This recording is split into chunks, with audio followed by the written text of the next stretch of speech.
Bonjour tout le monde, on se retrouve pour un nouveau tuto où on va apprendre à aller chercher en fait des données dans une feuille de calcul Google Sheet pour pouvoir les afficher dans notre web application créée avec Google App Script. Donc première chose à faire, c'est de créer notre feuille de calcul. Donc je l'ai créée directement dans le Drive. Vous pouvez le mettre dans un dossier du Drive, il n'y a pas de souci. Et j'ai rempli avec nom et âge qui sont deux colonnes du coup. Euh, Après, ce que j'ai fait, c'est j'ai créé un tableau en HTML avec un THEAD. Donc le THEAD correspond à nom et âge en fait, ce qu'on a là. Le tbody, c'est là où on va insérer les données qu'on va récupérer. Donc je lui ai donné une idée pour pouvoir le manipuler plus facilement en JavaScript. J'ai aussi créé un bouton Get que je lui ai donné l'idée Get All. Lorsqu'on cliquera sur ce bouton, donc ça donne ça hein, si on regarde, lorsqu'on cliquera sur ce bouton, ça va afficher les données dans ce tableau. Donc là, le tableau est vide, on a juste l'entête. Alors, comment ça marche? On va aller voir le JavaScript en premier. Donc, lors du clic sur le bouton getAll, on demande au serveur d'exécuter la fonction getAll. Alors, cette fonction, à quoi elle ressemble? Elle est juste là. Donc ça, c'est la fonction qui est exécutée côté serveur. Je précise bien. Et la fonction getAllSuccess, c'est la fonction qui sera exécutée côté client. Et en paramètre, on aura les data, donc ce sera les données récupérées renvoyées du serveur en fait dans le return qu'il y a juste ici. Donc première chose à faire, c'est d'ouvrir la feuille de calcul. Donc on le met dans une variable, ça sera plus facile à manipuler. Même si on aurait pu faire tout ça sur une même ligne, c'est quand même plus propre je vous conseille de faire comme ça, sachant que vous ne pouvez pas insérer la range directement en mettant A2 de point B plus sheet.getLastRow. En fait, le sheet.getLastRow ne peut pas être mis dans le getRange. Il faut d'abord créer la variable range. Euh, donc je vais revenir sur l'ouverture de la feuille de calcul. Donc pour ça, on utilise la classe SpreadsheetApp. On lui dit d'ouvrir avec l'idée notre feuille de calcul. Donc cette idée, comment on la récupère? On a juste à faire un clic droit sur notre appli, enfin sur notre fichier, pardon, obtenir le lien. OK. Et là, vous voyez ici, on récupère en fait toute cette partie-là après le après le D slash jusqu'au prochain slash en fait. Tout ça, c'est l'idée de notre fichier. À savoir que chaque fichier que vous mettez sur votre drive aura une idée. Même les dossiers de votre drive ont une idée. Donc ça peut être très utile dans le futur si vous voulez faire des manipulations sur le drive.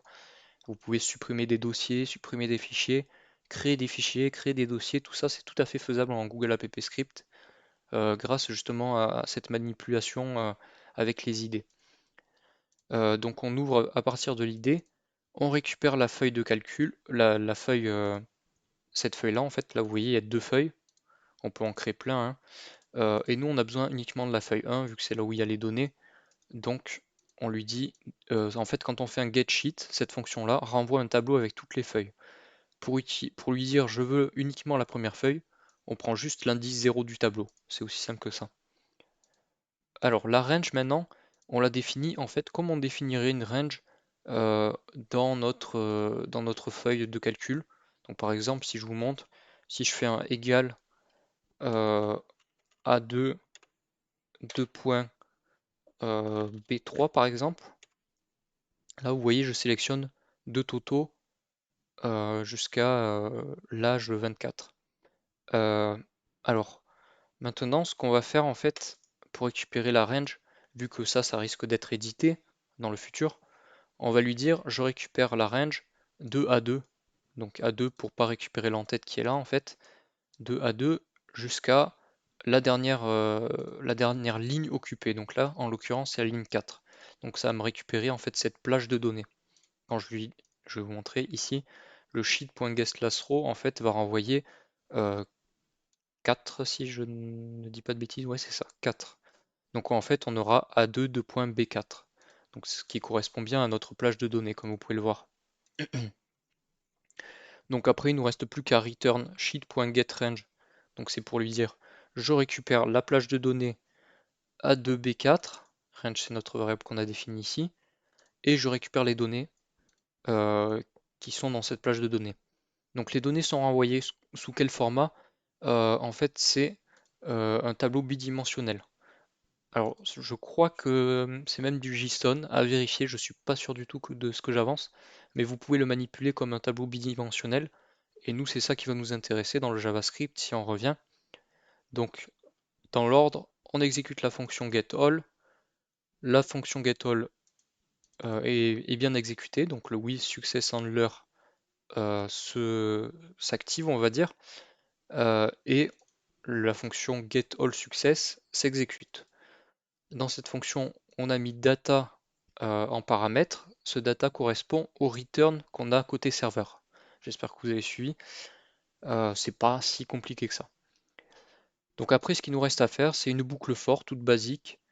Donc on fait un for i égale 0, i inférieur à data.length. Data.length qui correspond donc à notre taille à la taille du tableau. I++, donc on incrémente.